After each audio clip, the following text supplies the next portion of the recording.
Bíblias, lá no livro de Daniel.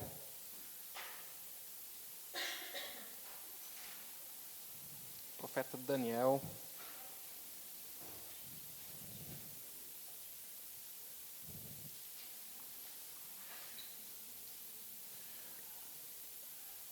Nós vamos dar início a uma série de mensagens. Hoje nós estamos começando uma série de mensagens no livro do profeta Daniel. E a nossa série de mensagens é No Mundo, mas não do mundo. No mundo, mas não do mundo. Hoje nós vamos começar essa série com uma introdução para que a gente entenda o contexto no qual está se passando essa história, o que está acontecendo aqui, né? E de maneira geral desse livro, o que nós podemos compreender a respeito de Deus. E na semana que vem nós vamos entrar um pouco mais a fundo nos capítulos, nos textos, né? Então nós vamos pegar essa primeira parte do livro de Daniel e nós vamos refletir a respeito desse livro tão rico e tão profundo. Você já vai entender o porquê dessa imagem, né? Nós temos ali uma canoa, né, flutuando. Nós já vamos entender um pouquinho melhor a respeito disso. Mas o que nós precisamos entender quando nós pensamos a respeito desse tema, no mundo, mas não do mundo, é de que nós, como cristãos, nós vivemos nesse mundo, certo? A gente vive nesse mundo aqui. E se Deus nos deixou nesse mundo, é porque nós devemos viver para a glória de Deus aqui.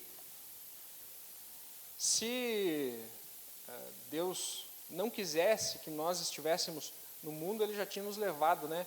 Alguém se converteu, ergue as mãos e sobe, né? Arrasta para cima, como diz, né? Vai. Mas Deus mantém os seus filhos aqui nesse mundo. E Ele faz isso de propósito. Deus deseja que seja assim.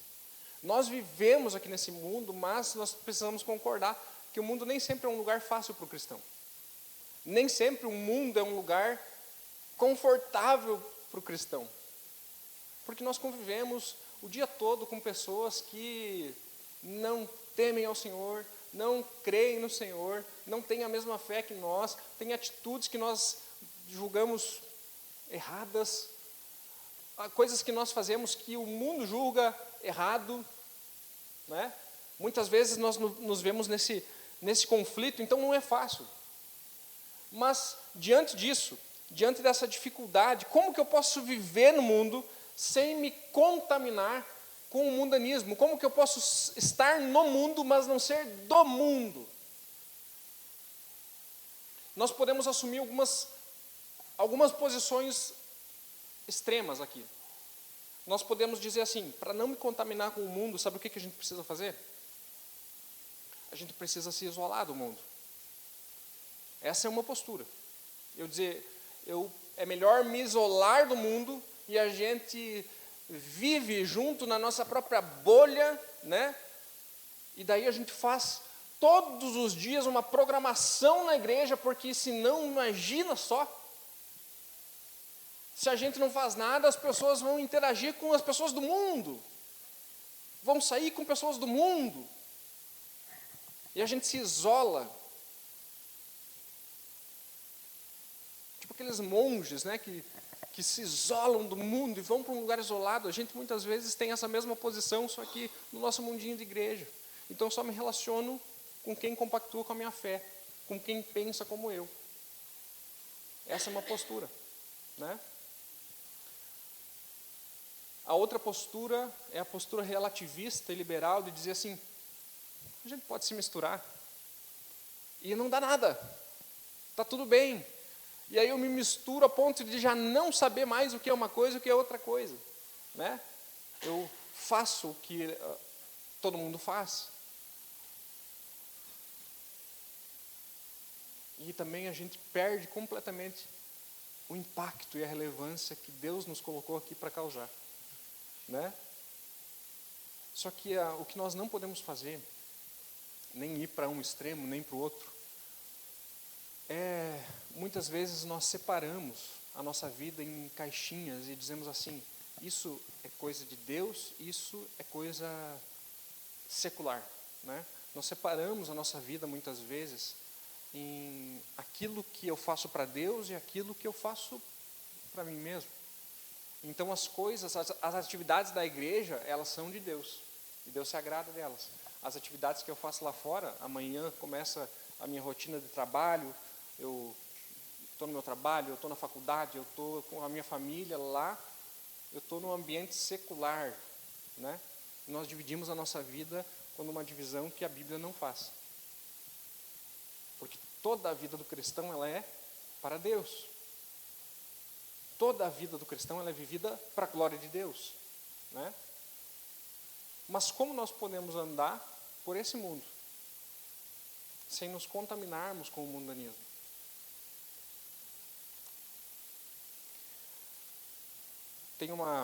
Vamos ler um texto lá de Daniel? Nós vamos ler os 6 primeiros versículos, depois nós vamos conversar um pouco a respeito disso, tá?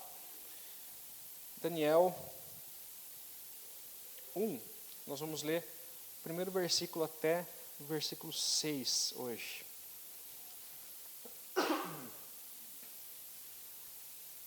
Se você não tem sua Bíblia, você pode acompanhar também aqui na tela. O texto diz assim: no 3º ano do reinado de Jeoaquim, rei de Judá, Nabucodonosor, rei da Babilônia, veio a Jerusalém e a sitiou. E o Senhor entregou Jeoaquim, rei de Judá, nas suas mãos e também alguns dos utensílios do templo de Deus. Ele levou os utensílios para o templo do seu Deus na terra de Sinear e os colocou na casa do tesouro do seu Deus. Depois o rei ordenou a Aspenaz, o chefe dos oficiais de sua corte, que trouxesse alguns dos israelitas da família real e da nobreza, jovens sem defeito físico, de boa aparência, cultos, inteligentes, que dominassem os vários campos do conhecimento e fossem capacitados para servir no palácio do rei.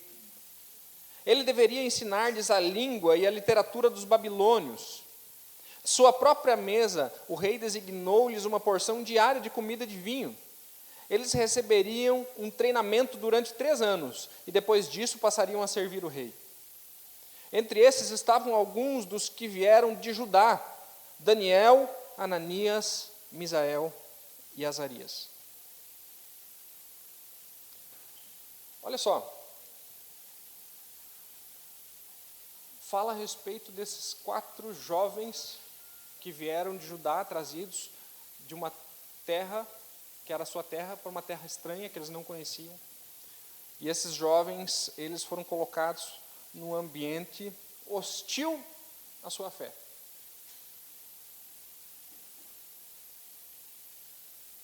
Mas ainda assim, como nós vamos ver ao longo desse livro, esses jovens estavam no mundo, mas não eram do mundo. Eles estavam na Babilônia, mas eles não pertenciam à Babilônia, né?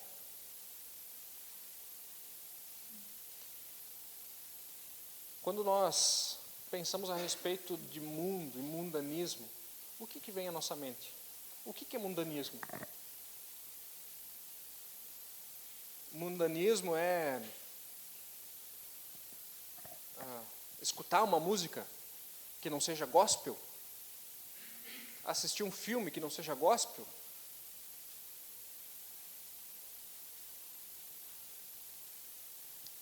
Tem um pastor que eu gosto muito, que é o Heber Campos Jr., e quando ele fala a respeito de mundanismo, ele diz o seguinte, que mundanismo não é um certo tipo de atividade, mas é uma devoção a amores errados em qualquer tipo de atividade. Olha que definição interessante. O mundanismo não se trata de um certo tipo de atividade que eu faço. mas amar a coisa errada em qualquer atividade que eu possa fazer.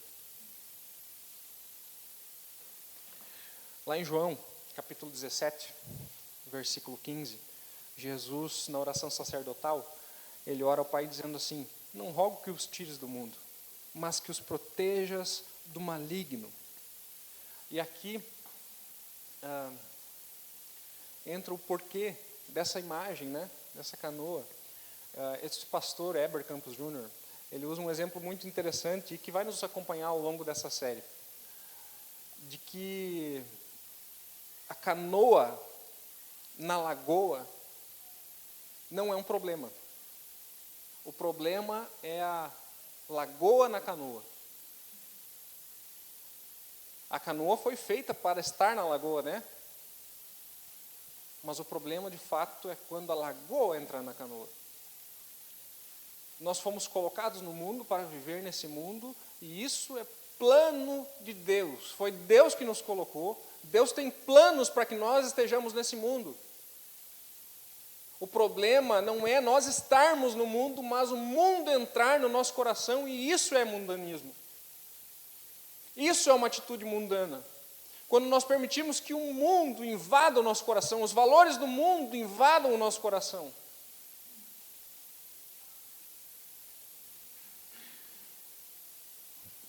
É um livro muito prático para nós. Ainda mais pensando em cristãos que muitas vezes pensam em desistir, né? Se sentem sozinhos nesse mundo, se sentem sozinhos lá no seu trabalho, e todo mundo está contra mim, né? Quantas vezes nós não nos sentimos assim? A nossa fé é atacada e muitas vezes nós temos uma vontade de desistir. Você se sente sozinho? Às vezes, é tentado a desistir?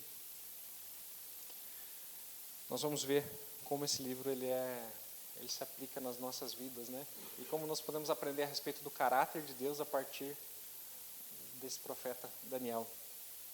A primeira coisa que nós vamos ver aqui nesse livro é que Deus age na história. Deus está agindo na história.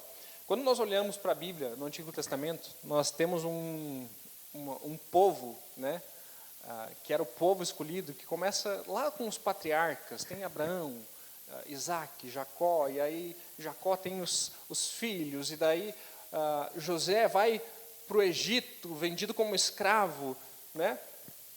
E aí se desenrola o início da história do povo de Israel, que depois é escravizado lá no Egito, né? Até que Deus levanta um homem chamado Moisés, que é usado como libertador daquele povo.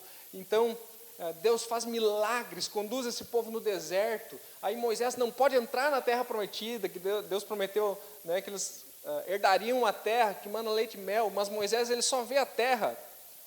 Quem entra com o povo na terra prometida é Josué, né? Josué conduz esse povo, eles entram naquela terra prometida, e a ordem de Deus é que eles não se misturassem com os outros povos, para que o mundanismo não invadisse, né, aquele povo de Deus. E nós vemos que o povo rapidinho se desviou disso, né? Aí Deus levantou juízes. Tem o tempo dos juízes, que Deus levanta juízes para libertar o povo. E aí o povo peca contra o Senhor. E aí esse povo sofre as consequências do seu pecado. Deus disciplina o povo. Aí quando o povo está sofrendo, ele clama ao Senhor. E Deus levanta um outro juiz. Daí quando esse juiz morre, o povo peca. E assim é um ciclo que se repete, né? De pecado, sofrimento, arrependimento, libertação. Pecado, sofrimento, arrependimento, libertação. E assim por muito tempo. Até que o povo pede que Deus lhes dê um rei. E aí Deus atende o pedido do povo, né, que era uma certa rebelião contra Deus, que Deus era o rei desse povo, e eles querem ser como todas as nações. Olha esse desejo de ser como o mundo, né? Nós queremos ser como as outras nações que têm um rei. E aí Deus levanta então um rei chamado Saul. E aí Saul começa a pisar na bola, Deus rejeita Saul. E quem é o segundo rei? Não. brincadeira, né? Mas tem um outro rei antes de Davi, que é Isbosete, né? Que reina por pouquinho tempo. Geralmente a gente pensa que Davi é o segundo, ele não foi logo de cara. Ficou um tempo, Isbosete, acho que reinou 2 anos. Por isso que Davi primeiro ele reinou só sobre Judá e depois sobre Israel como um todo, né? E aí Davi começa a reinar, depois Davi tem um filho chamado Salomão, tem muita história no meio disso, né? Mas vem Salomão tem um filho chamado Roboão, que assume o trono, e a partir de Roboão, por causa de uma decisão errada, o reino é dividido, né? Reino do norte, que era Israel, e o reino do sul, que era Judá, né? Esse reino do norte, ele só teve reis muito ruins para o povo, que desviaram o povo foi para a idolatria, e Deus enviou como disciplina esse povo, Deus enviou a Assíria, que dominou esse povo. E aí se tornou um povo misturado, né, com outros povos que os dominaram. O reino de Judá teve reis bons e reis ruins, a maioria foi muito ruim, né? A maioria foi ruim, mas teve alguns reis ali que fizeram aquilo que Deus aprovava, né? E aí demorou um pouquinho mais, uns 100 anos depois, mais ou menos, também veio disciplina sobre esse reino de Judá. E é nesse ponto da história que nós estamos. Quando a Babilônia domina Judá, o reino sul, e leva cativo para a Babilônia, o povo. É nesse ponto da história que nós nos encontramos. Deus trazendo disciplina sobre o seu povo, por causa do pecado. Nós podemos pensar, ao longo da história, que várias coisas levaram esse povo até a Babilônia, né? Eles foram dominados, foi uma briga e tudo mais, mas acima disso está a mão de Deus. Acima de qualquer estratégia política, de qualquer reino que se levante, acima disso está a mão de Deus, controlando tudo. E usando a Babilônia como um meio para que esse povo chegue ao arrependimento, para que eles entendam o estado em que eles se meteram, para que eles entendam o tamanho do seu pecado, da sua rebelião, da sua idolatria, e se volte para Deus, porque Deus está agindo através dos acontecimentos da história, para trazer o seu povo para si. Lá no Salmo 137, nós vemos um lamento desse povo que foi para a Babilônia. Salmo 137, do versículo 1 ao versículo 4.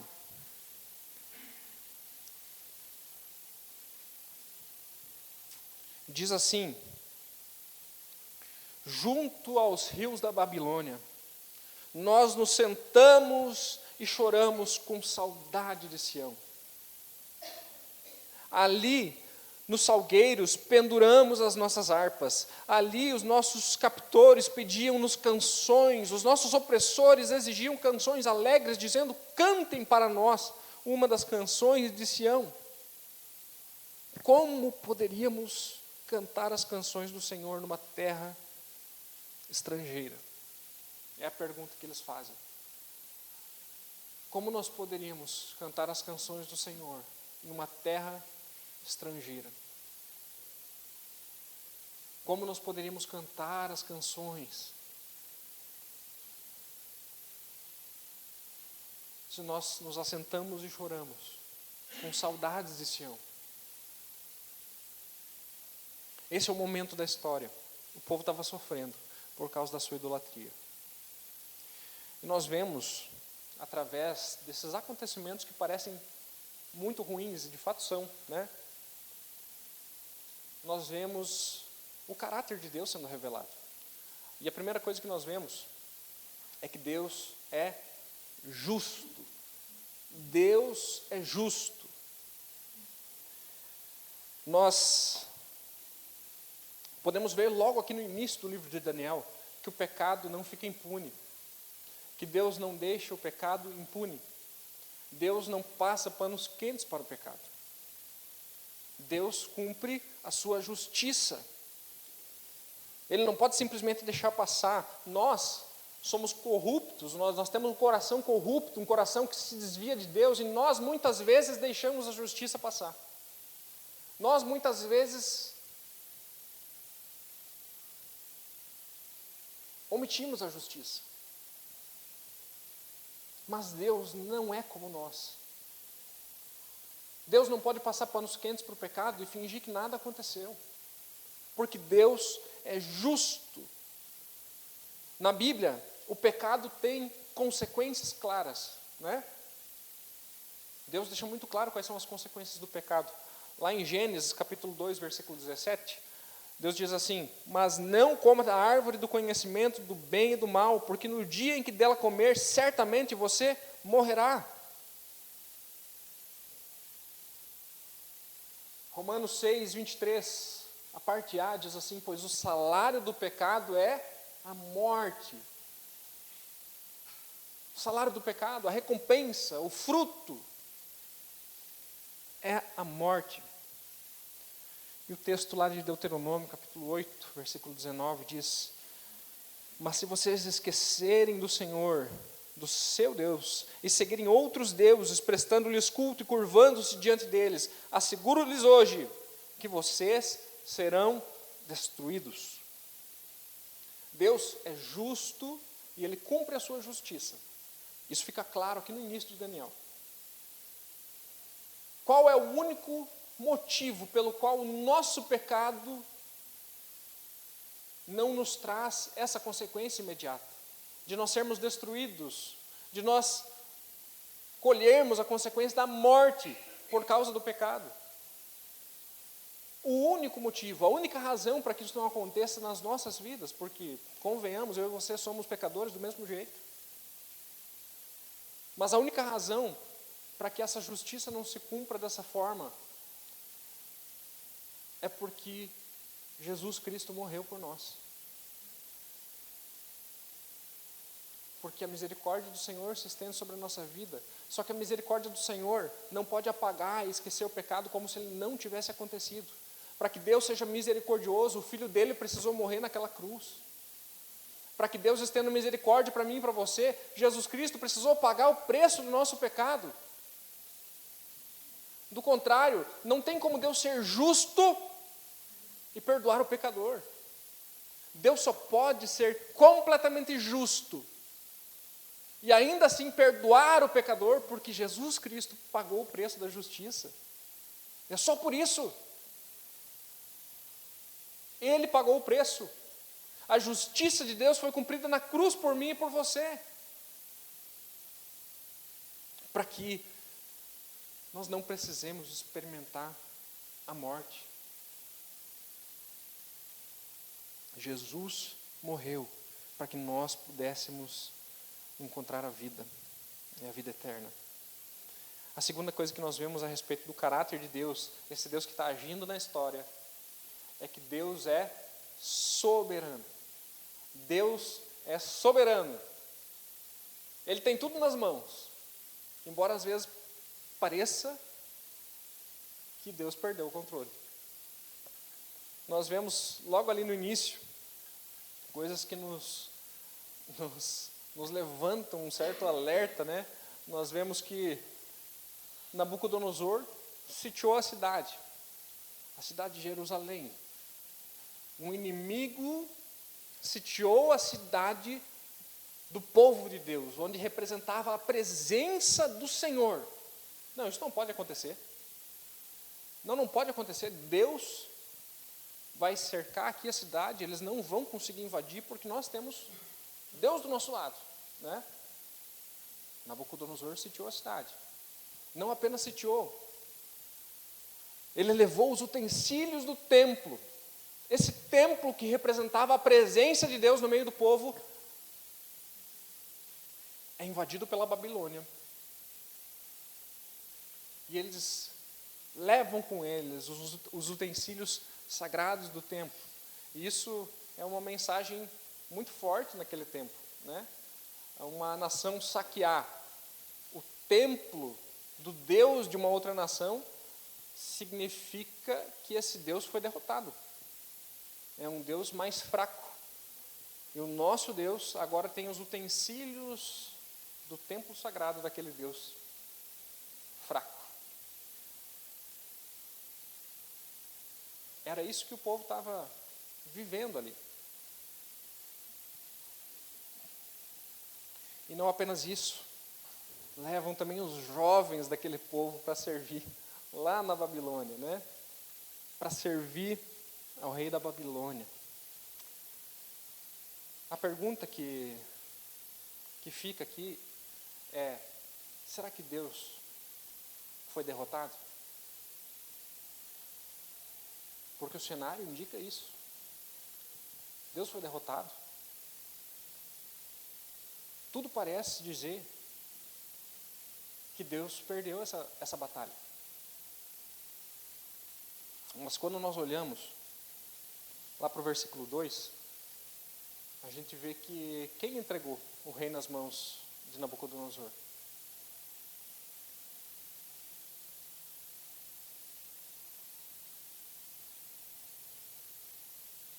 E o Senhor entregou Jeoaquim, rei de Judá, nas suas mãos, e também alguns dos utensílios do templo de Deus.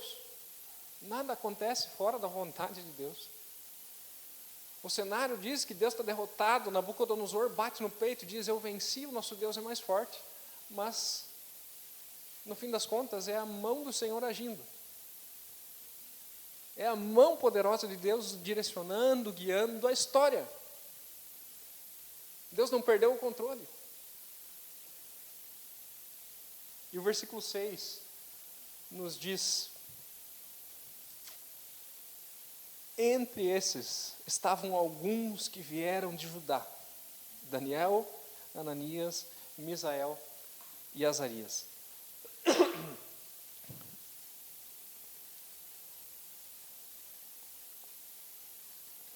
Sabe o que isso significa?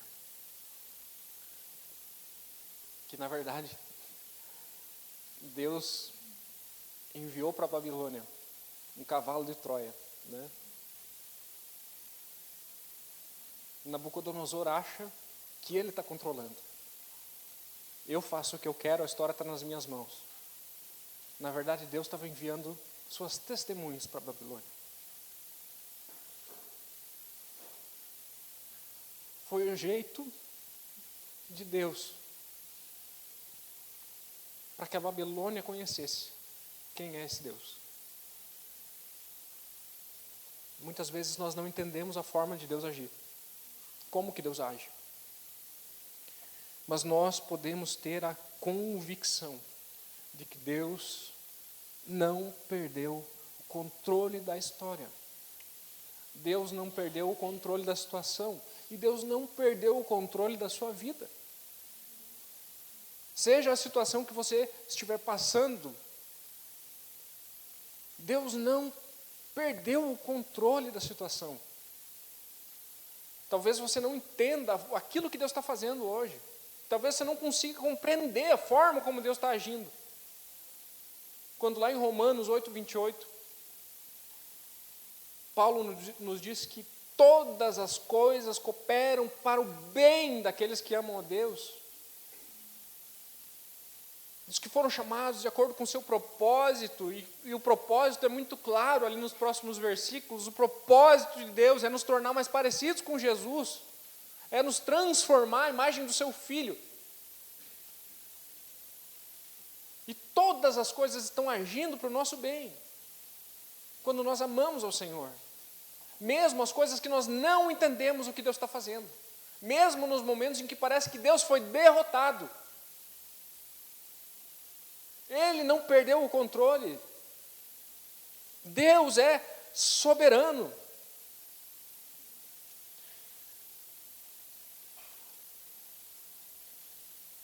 Deus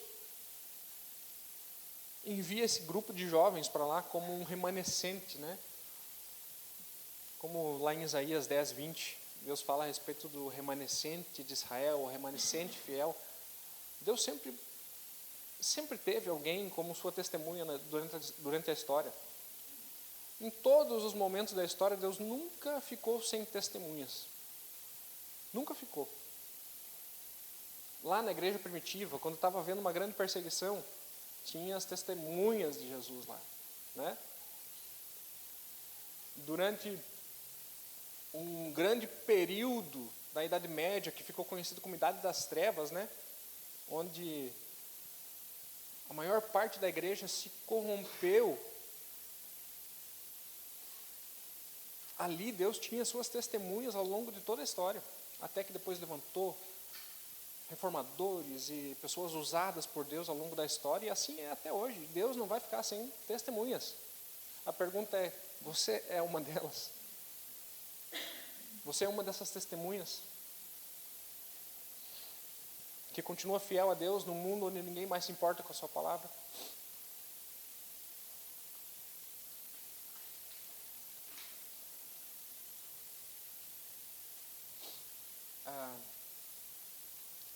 Em segundo lugar, nós podemos ver, a partir do livro de Daniel, que a fidelidade a Deus não depende das circunstâncias. Fidelidade não depende das circunstâncias em que nós vivemos, né?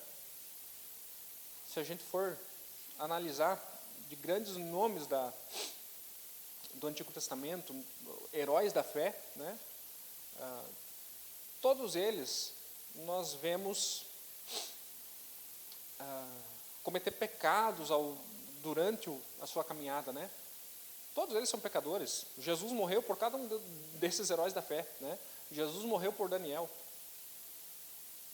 Mas o que para mim chama a atenção é que nós não temos ao longo do livro de Daniel, e Daniel fala da vida inteira desse cara, nós não temos nenhum escândalo, nenhum pecado relatado aqui. Nós temos um homem que permaneceu fiel da sua adolescência até a sua velhice, né? O Daniel lá da cova dos leões já está velho, já é um senhor, e permaneceu fiel. E esse cara, ele vivia na Babilônia, num contexto completamente desfavorável para que a sua fé se desenvolva.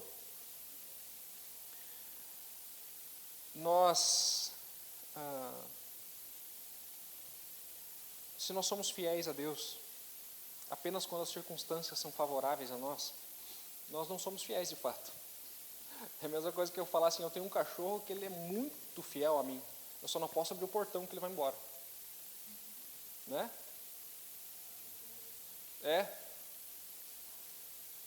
É só esse cuidado que eu tenho que ter, mas nunca fugiu, só não posso abrir o portão. Percebe como essa fidelidade ela é condicional? É uma fidelidade que depende das condições que eu deixo ele, né? A nossa fidelidade ao Senhor, se ela é circunstancial, né? Se depende de como vai a minha vida, não é fidelidade de fato. Daniel foi fiel na Babilônia. Como nós podemos permanecer fiel a Deus quando tudo está contra nós? Quando as circunstâncias dizem para desistir, como nós podemos permanecer fiel a Deus? Como nós podemos viver para Deus em circunstâncias ruins? Como aquele povo que chorava às margens do rio da Babilônia, porque cantar canções ao Senhor em Sião é mais fácil, né? Cantar canções ao Senhor em terra estranha, louvar ao Senhor em terra estranha, é mais difícil. Vamos olhar para as circunstâncias de Daniel. Olha o que estava acontecendo com Daniel. Ele foi tirado de casa aos 14 anos de idade, mais ou menos. A Bíblia não fala a idade, mas era mais ou menos isso, né? Um adolescente. Foi levado para uma terra estranha, que ele não conhecia nada, uma terra hostil à sua fé, né? Foi intensamente doutrinado nos ensinos da Babilônia para esquecer a sua própria identidade. Ele foi cercado por inimigos que tinham inveja de Daniel e conspiraram contra a sua vida. Ele foi rodeado pelo mal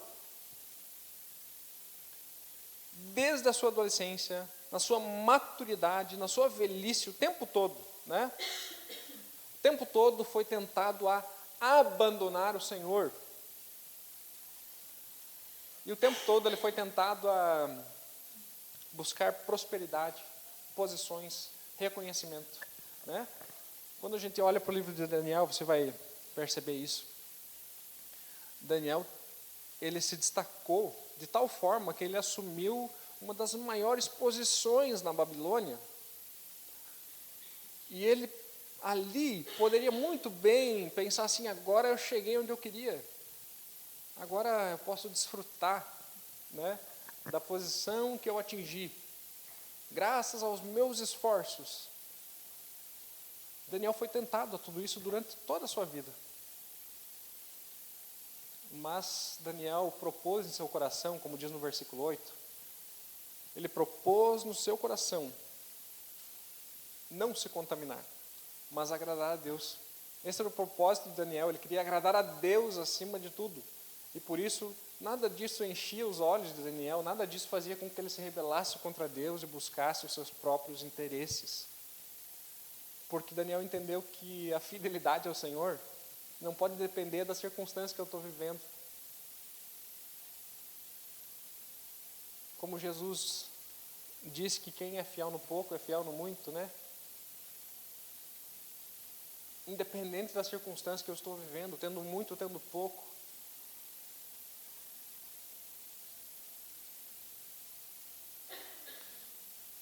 Nenhum de nós enfrentou o que Daniel enfrentou, né? Mas nós muitas vezes usamos das circunstâncias, dos problemas que nós vivemos para justificar a nossa falta de interesse em buscar o Senhor. Quando eu estou na faculdade ou quando eu estou na escola, né, os adolescentes que estão ainda lutando, estão ali na escola, né, pensa assim,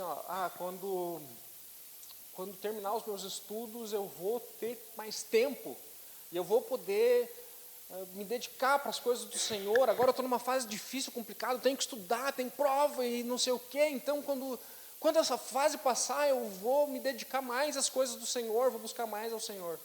Aí depois você sai da faculdade, você entra no mercado de trabalho, muitas vezes você está fazendo as duas coisas ao mesmo tempo, né? E aí você pensa assim: não, agora eu preciso dar um gás aqui, porque é só uma fase, eu estou começando, então quando eu for promovido, eu vou conseguir me dedicar mais às coisas do Senhor.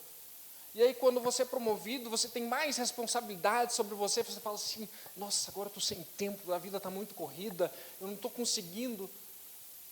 E aí daqui a pouco, quando eu me aposentar, eu vou ter tempo sobrando, nossa, aí a minha vida é tua, Jesus. Ou se eu trabalho numa coisa, aí eu digo: bom se eu trabalhasse naquela outra coisa, eu ia ter mais tempo, mais flexibilidade. Aí se você tem a flexibilidade, você fala assim: meu Deus, eu que preciso fazer meu horário, se eu não correr atrás. A gente sempre tem uma desculpa, a gente sempre tem. Se a gente assume essa postura de querer justificar a nossa vida de fé medíocre, por causa dos problemas e circunstâncias que nós estamos vivendo, nós sempre vamos arrumar uma desculpa. Nunca vai faltar, né? Aí se eu estou passando por um aperto financeiro, eu digo assim: se eu fosse mais rico, se eu tivesse mais dinheiro, seria mais fácil confiar em Deus.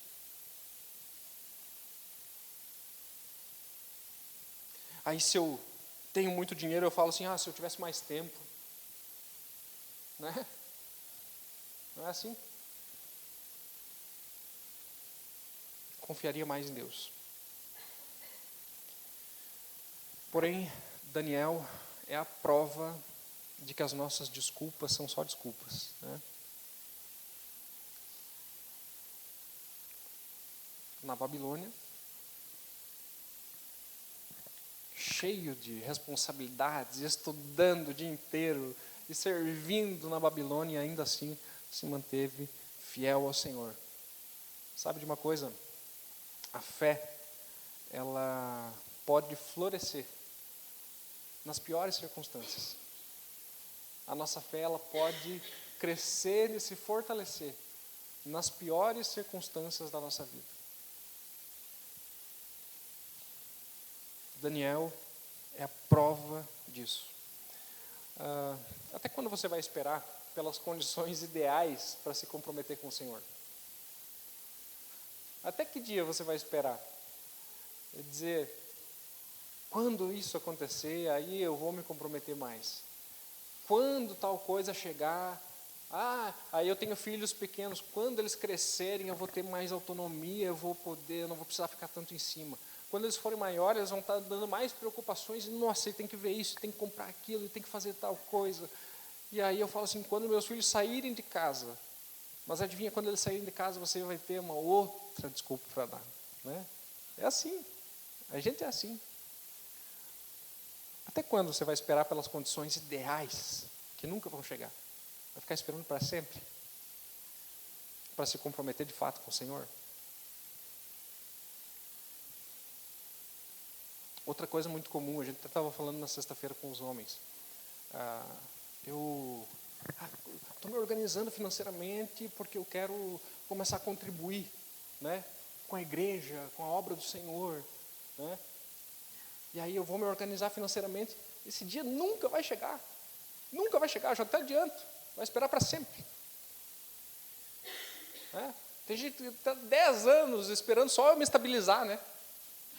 É assim, a nossa vida é assim. E se a gente deixa as coisas do Senhor por último, nunca vai sobrar, eu garanto. Ou isso se torna uma prioridade na minha vida, eu entendo a importância disso, e eu me comprometo com isso, e creio que o Senhor está provendo, ou isso nunca vai acontecer.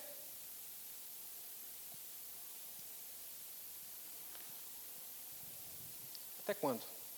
Você vai esperar para servir ao Senhor, para colocar os seus dons à disposição, né? Esperando um dia que nunca vai chegar. Terceiro lugar, nós vamos ver aqui, ao longo do livro, o segredo de Daniel. Daniel tem um segredo para compartilhar com a gente. Estou quase encerrando. Qual que era o segredo de Daniel? Nós podemos pensar que talvez Daniel ele teve algumas experiências sobrenaturais, né? Daniel teve umas experiências sobrenaturais ali que fizeram com que ele fosse um homem de Deus diferente dos outros, que ele se destacasse ali no meio daqueles jovens, porque ele teve experiências sobrenaturais. Deus revelou para ele algo específico. Ele tinha uma vida cheia de experiências maravilhosas com Deus. Se eu tivesse essas experiências, né? Se um anjo aparecesse, minha vida seria diferente, transformada. Mas, a gente goste ou não, o segredo de Daniel é tão simples quanto poderia ser. O segredo de Daniel é muito simples. Daniel era um homem de oração. Ali em Daniel 2, 17 a 19, nós vemos que antes de interpretar o sonho de Nabucodonosor, quando Nabucodonosor chama Daniel, Daniel está orando ao Senhor. Daniel não bate no peito e diz assim, pode, larga aqui, ó, eu resolvo. Daniel busca o Senhor, porque ele sabe que nada vem dele, tudo vem do Senhor. Né? Lá no capítulo 6, versículo 10, quando conspiram para matar Daniel na cova dos leões, Daniel está em oração. Mesmo diante das conspirações, para aquele que orasse para qualquer outro Deus que não fosse a estátua lá, o rei, né? Que não fosse o rei, ali já era o rei. Qualquer um que orasse que não fosse para o rei. E Daniel mantém a sua mesma rotina, e ainda o texto diz que ele costumava 3 vezes por dia estar em oração, porque Daniel era comprometido com a vida de oração. Lá em Daniel 9, nós vemos Daniel em oração. A oração é parte vital na vida de alguém que deseja agradar a Deus com a sua vida, né? Alguém que deseja viver para Deus nesse mundo. Você não vai viver para Deus nesse mundo na sua força. Você não vai viver para agradar a Deus em um mundo que o despreza pela força do seu braço. Mas é buscando ao Senhor, buscando a face do Senhor, buscando o conselho do Senhor, né? E além de Daniel ser um homem de oração, Daniel era um homem da palavra. Um homem que buscava a Deus na sua palavra. Capítulo 9, no versículo 2, nós vemos Daniel examinando os livros, né? Os livros, que era a Bíblia que ele tinha disponível na época. Lá em Daniel, capítulo 9, no versículo 11, no versículo 13, Daniel se refere à lei de Moisés, porque ele conhecia profundamente a palavra do Senhor. Ele conhecia profundamente a revelação de Deus. E muitas vezes a gente pode esperar tantas outras coisas. Eu posso esperar uma oração forte que me faça desabar, cair, ter uma experiência sobrenatural. Eu posso esperar um sonho miraculoso, que eu tenha uma visão e que anjos apareçam.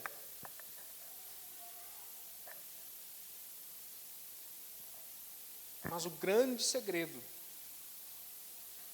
de uma vida com Deus é um compromisso radical com a palavra do Senhor e com a oração. Talvez isso nos frustre um pouco. Eu esperava um pouco mais. Mas quando a gente espera algo além daquilo que o Senhor nos deu, a gente está dizendo que a palavra dele é insuficiente. A presença dele é insuficiente para que eu tenha uma vida de fé.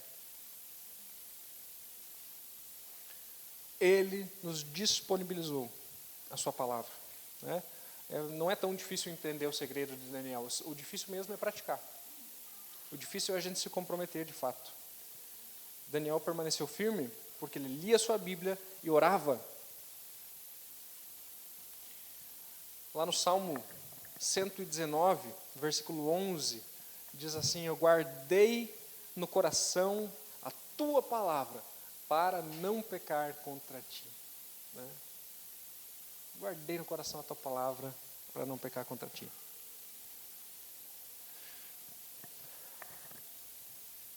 Lá em Daniel, no capítulo 11, versículo 32, a parte B do versículo.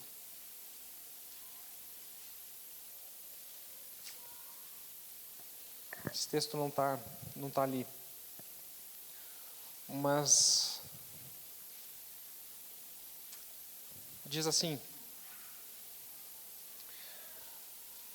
Daniel 11, 32, parte B. Mas o povo que conhece o seu Deus resistirá com firmeza. O povo que conhece o seu Deus resistirá com firmeza. O que nós precisamos não são mais revelações, não são mais experiências. O que nós precisamos é conhecer ao Senhor. Porque o povo que conhece o Senhor, que conhece o seu Deus, ele resiste a todas as pressões. E ele pode ser uma canoa na lagoa, não uma canoa furada, né? Onde a lagoa entra, mas que vive nesse mundo para a glória de Deus, que vive lá fora, é uma testemunha de Jesus, onde Jesus o colocou, para a glória de Deus.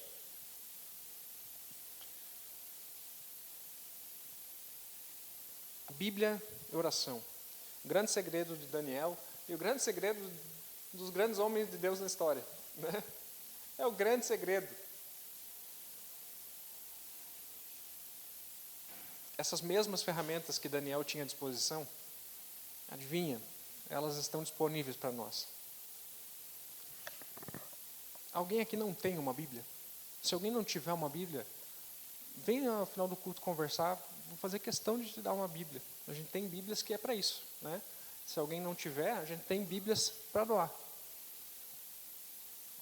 Os recursos da vida de Daniel estão disponíveis a nós. Nós podemos nos achegar diante de Deus, nós podemos orar ao Senhor, nós podemos ler a sua palavra, nós podemos conhecê-lo. Se de fato nós queremos viver para Ele, nesse mundo, né? Se de fato nós queremos nos importar com as coisas que o Senhor se importa, num mundo onde ninguém mais se importa.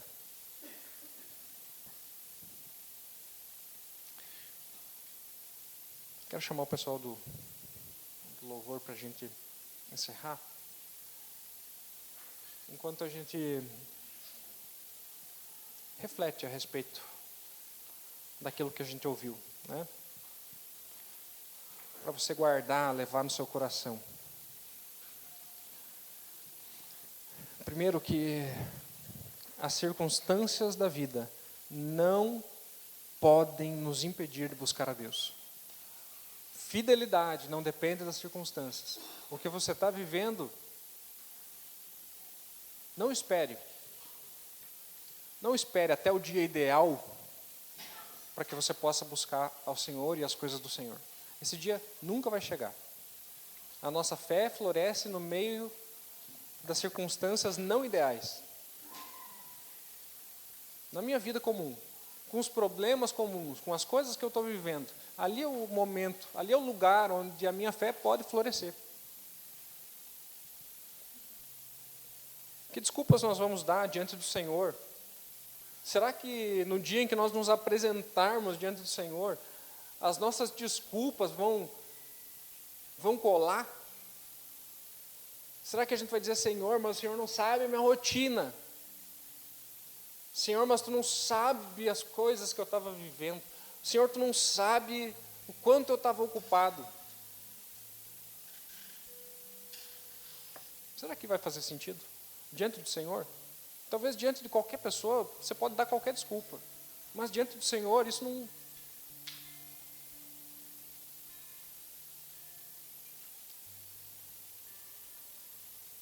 Em segundo lugar, a Bíblia e a oração são fundamentais para a nossa vida de fé, para a nossa caminhada de fé.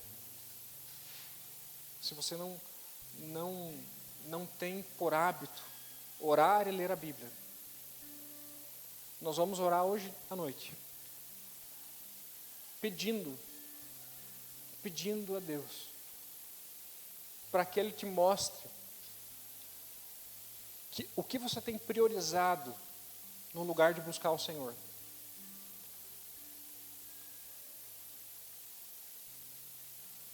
Você pode começar orando 5 minutos. E pega a sua Bíblia e diz assim, eu vou ler 10 minutinhos. Todos nós temos 15 minutos no nosso dia que a gente pode disponibilizar para isso. Falar, 10 minutos eu não vou pensar em nada, meu telefone fica lá, eu não quero ficar vendo redes sociais, não quero ser atrapalhado, não quero... Por 15 minutos, eu vou parar tudo que eu estou fazendo e eu vou buscar ao Senhor. Ou você pode falar assim, ó, faça chuva ou faça sol, eu vou ler pelo menos 1 ou 2 capítulos da minha Bíblia, né? 1 ou 2 capítulos. Se você quer uma ajuda para isso, nós temos um quadro de leitura bíblica ali no fundo da igreja. Tem alguns papéis ali. Se você quiser, você pode pegar um e levar para casa, né? Que tem... Eu tenho um aqui.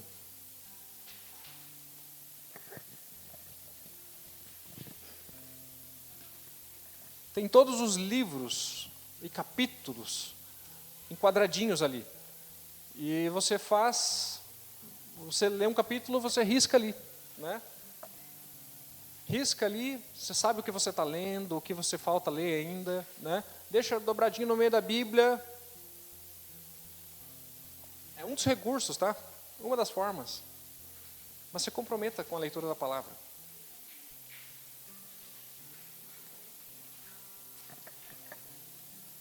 Em último, Deus está agindo, mesmo quando parece que tudo deu errado. Deus é soberano e Deus está agindo na história e Deus está agindo na sua vida, mesmo quando parece que as coisas saíram do controle. Sabe o que é mais legal a respeito do livro de Daniel? É que esse livro não é sobre Daniel. É sobre Deus. A história não é sobre Daniel e o que Daniel fez, mas é Deus e o que Deus está fazendo.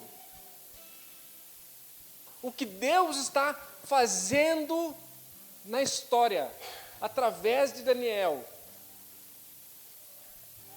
Da mesma forma, a história da sua vida não é sobre você, é sobre o que Deus está fazendo no mundo. E como Ele te inclui graciosamente na história do que Ele está fazendo. Isso é um privilégio. A minha vida não é sobre mim, é sobre Jesus e o que Jesus está fazendo. Olha o que Jesus está fazendo. Não é sobre nós. Nós não somos tudo isso. Se a gente for sincero, a gente não merece nada. Nós somos pecadores, nós somos vasos de barro que tem um grande tesouro guardado. Nós não precisamos convencer ninguém de que nós somos o grande tesouro. A história não é sobre eu ser o tesouro, mas eu sou só um vaso de barro. Mas dentro de mim tem algo que vale de fato. Jesus está agindo, Jesus está fazendo, Jesus é soberano. A sua história não é sobre você, é sobre Deus e o que Deus está fazendo. Amém? Vamos orar? Pai, nós nos chegamos à Tua presença, Pai, com o coração aberto para Ti, Deus. E nós queremos agradecer pela Tua palavra. Nós queremos agradecer porque o Senhor fala conosco. Nós queremos pedir, Pai, que o Senhor, com o Teu Espírito Santo, transforme os nossos corações, para que nós possamos viver para o Senhor, mesmo num mundo que não teme ao Senhor. Mas onde o Senhor nos colocou, que nós de fato vivamos para a Tua glória. Senhor, em nome de Jesus, vem sobre nós, sobre as nossas vidas, sobre as nossas famílias, e age da forma como agrada ao Senhor, Pai.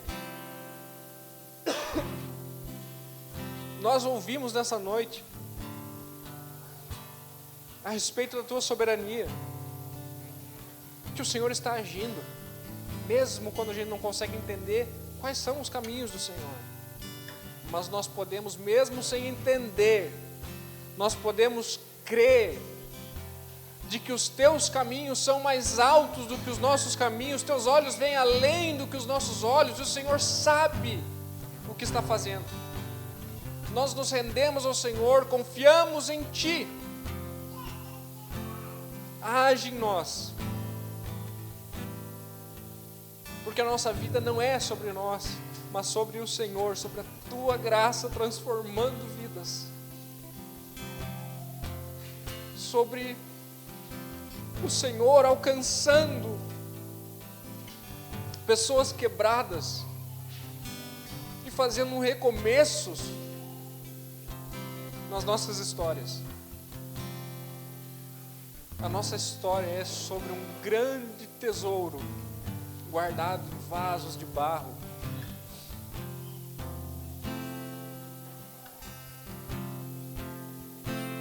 Louvado seja o teu nome, Jesus. Muito obrigado. Em nome de Jesus.